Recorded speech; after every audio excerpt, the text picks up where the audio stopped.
Hello gorgeous people, you are welcome back again to my channel. Finally, I made my own trending reversible peplum top.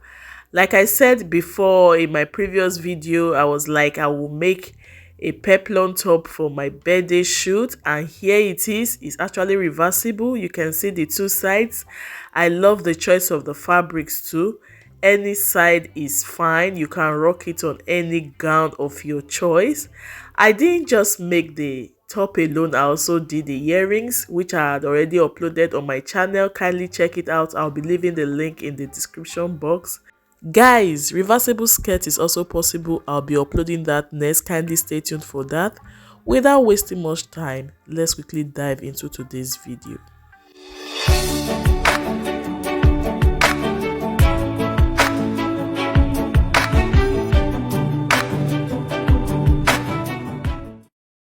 The materials needed for this tutorial are my two different fabrics, my measuring tape, pins, bias, chalk, scissors, ruler, and the measurements. So I just sketched the top here, and those are my measurements right there. From what I sketched, from my shoulder to my waist is my half length. So I'll just be putting the measurement right there, which is about 15 inches. And my full length is 27 inches. So what I'll be doing is to subtract 15 from 27, and I'll be having the remaining part of the full length. Now, to get the waist measurement, you decide the kind of peplum you want. If you want 180 degrees peplum, 360, 720, 1440, it's totally dependent on you. So you may choose to do 360 degrees, and here is the formula, which is circumference equals 2 pi r. R, which is the radius, equals the circumference over 2 pi, and that's 36 divided by 6.28. If you don't want to calculate for 720 degrees peplum, here is the formula. You are actually having two circles, okay? So with these two circles, you will split your answer into two, the previous answer you got, such that you will have two circles, and you also cut out two peplums. Hope you understand. In another video, I'll be explaining to you how to calculate and how to cut out various degrees of peplums. In order to determine the quantity of fabric to fold, here is how you go about it. After getting your radius, you then go to the full length of your fabric, you subtract your half length from it. So what you have left is what you will add to that radius you got initially. So that will determine the quantity of fabric you will fold. Hope you understand. Again, you also add your extra allowance for stitching. Hope you understand. So now I am just going to be folding my fabric into 4, and here is me marking out my radius. You can use your free hand to connect the points, or you use your curved ruler. Then from that point, from what I calculated, I'm also marking the length of my peplum. You can make it shorter, you can make it longer. It's totally up to you. So here is me just marking it out, and I'll again be connecting it. Don't forget, we are doing 720 degrees peplum. Once I cut this out now, I'll be cutting another similar one. So making it two pieces, okay? That's two circles. Then when I do this for this fabric, I will be repeating the same process for the other fabric.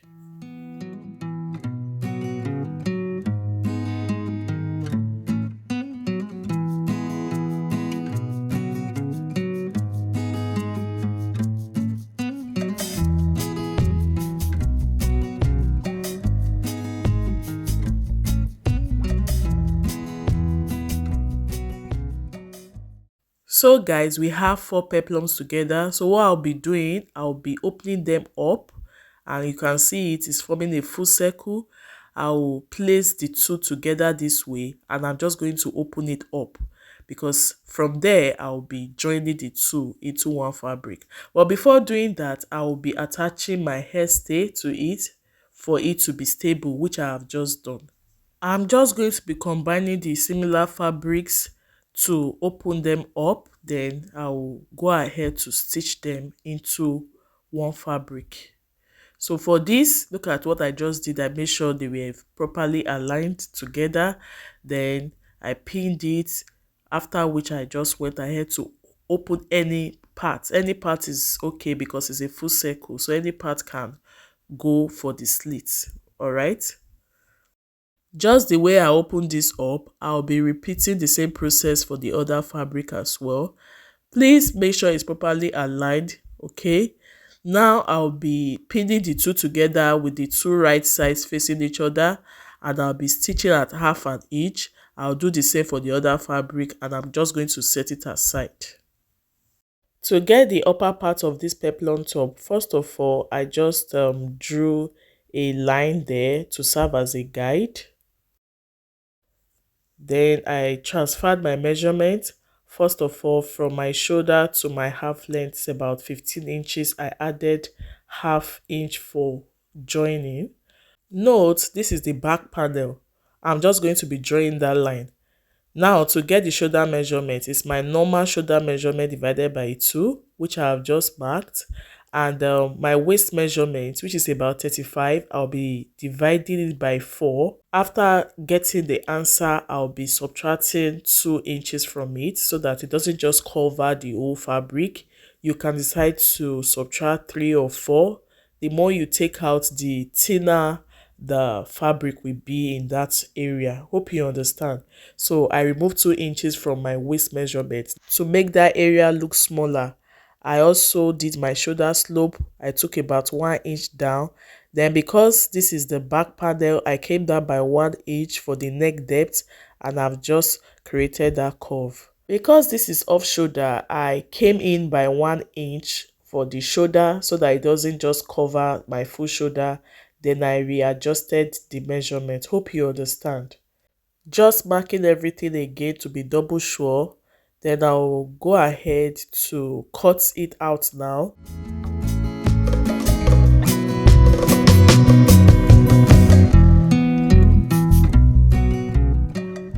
When I was done cutting, I folded my fabric again, and this is for the front panel. I'll just be adding extra 1 inch right there, and that will be for the opening at the front. Okay, so after placing it right there, I just cut it out right away. It's that easy. For the neck depth, I came down by 2.5 inches. You could use 3, you could use 2. It's still okay. I forgot to mention earlier, the neck width is about 3.5 inches. I'll be cutting that right away.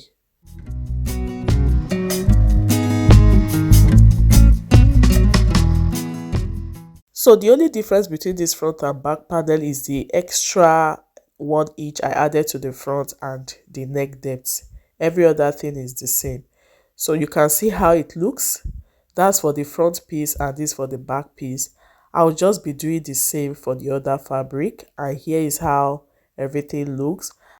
I will go ahead to attach my hairstay on these 4 pieces, and here is how they look.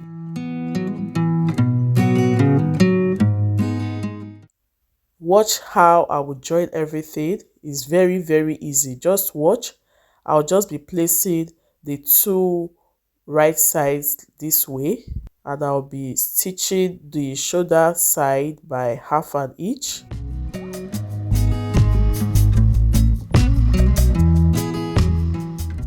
Here is how it looks after stitching. I did this for the both fabrics. Now I'll be placing the 2 right sides of these fabrics together. I want to join them, but watch how I will do this because this part is very, very sensitive, okay? First of all, pin the 2 fabrics, make sure they are properly aligned.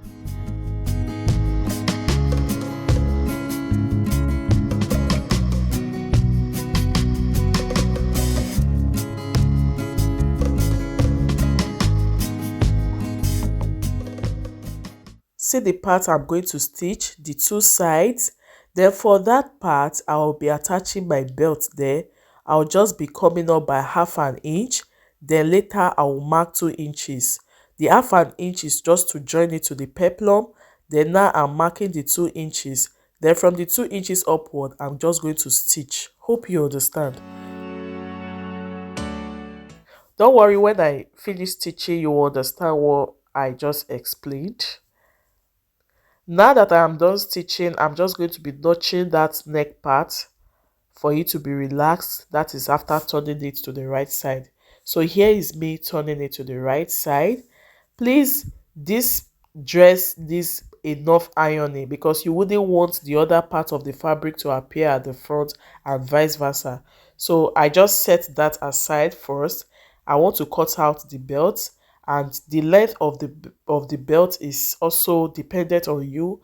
I want a length of about 30 inches, but I'll be dividing it into two, so meaning 15 inches on one side, 15 inches on the other side, and the width of the belt is about 3 inches because 1 inch will go for stitching, so that at the end of the day I will still have 2 inches. Hope you understand. So I'll be cutting out, first of all, a piece of fabric, of this fabric, which I'll be placing on the other fabric to get the other one. Then I will attach my hairstay on it for it to be a bit stable. Then I will go ahead to attach it to the top. Since the measurement of this belt is 30 inches by 3 inches, unfold will be 30 inches by 1.5 inch. Hope you understand. So I folded it into two. When you open it up, it's actually 3 inches. I am now done cutting out for the second piece, and I've also attached my hairstay. So what I'm going to be doing next is to place the two together this way and fold it into two to get for the two sides. So meaning each side is 15 inches. Yours could be longer than this or shorter than this. So now I'll be placing the two right sides together this way, and I'll be sewing at 1/2 inch on both ends, such that after sewing I should have 2 inches left.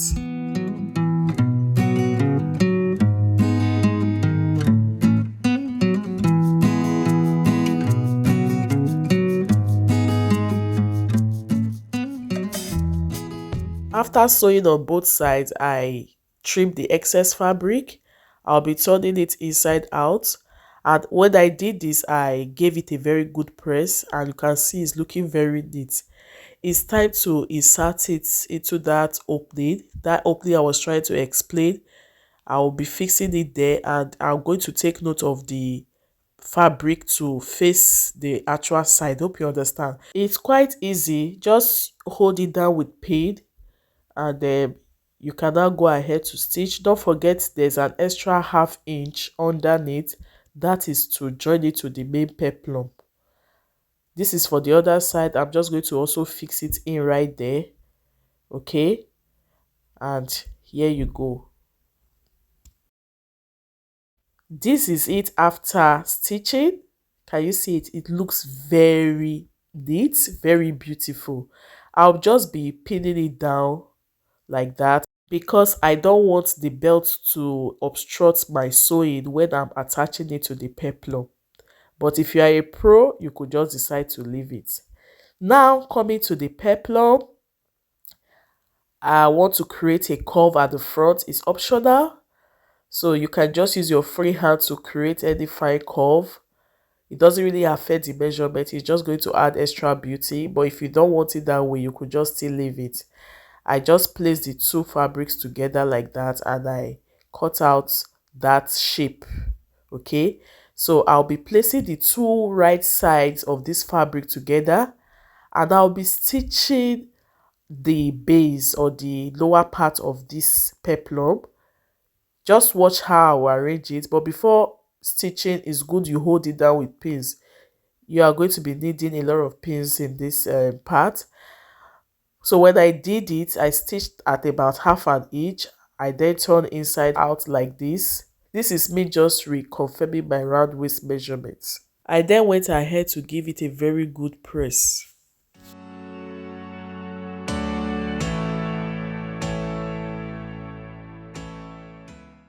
Here is how it looks after ironing. It looks very flat. Okay, look at it on this side, looking very neat.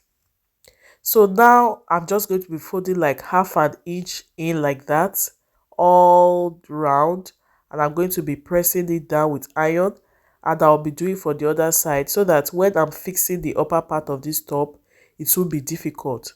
When I was done ironing, I just started fixing in the upper part of the dress and pinning it. Then from here, I'll be taking it to my sewing machine to stitch down. Hope you understand. If you have watched it to this point and you haven't subscribed yet, kindly do. Don't forget to like and share this video. While doing this part, you need to be very patient because you want to do something that will look very nice at the end of the day. Just take your time, make sure you pin everything down before taking it to the sewing machine. And for the back part of the dress, you need to fold it into two to get the midpoint. And for the upper part, you fold it into two as well to get the midpoint. Then you align the two midpoints together before stitching. Guys, here is how it looks. The final result is amazing. Can you see how this came out? I have my reversible peplum now. It's so beautiful. Kindly stay tuned for the reversible skirt. If you have not turned on your post notification bell yet, kindly do, because you will not want to miss out on my amazing videos. Kindly share, like, and comment on this video. See you all in my next one. Bye.